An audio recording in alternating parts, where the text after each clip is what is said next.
bahri halayır ağrısı çöl üstünden yönsel yeni Türkmen'im Kalametten gayrı Mermey deryası Karayımdan gider Yeni Türkmen'im Gayrısı ürvenmiştir ilerisi gerek Şu insanlar biter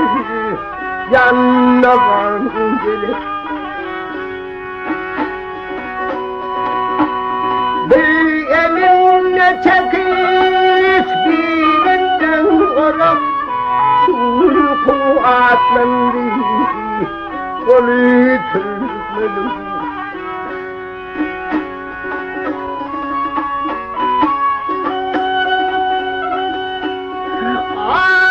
Ağabeylerimiz ağlıyasın diyenler Gidermiş seyrederler seyrederler Karnılarımın ben dahi ben diyenler Yerim törtü davan yemi Türkmen'im Yeryüzünde bir acayipten atarım Daimi elim yüreğim yeter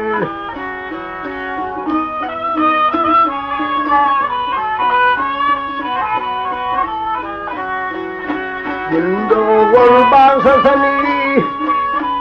dinleyin matar Dinler şeref vardır Dili Türkmen'im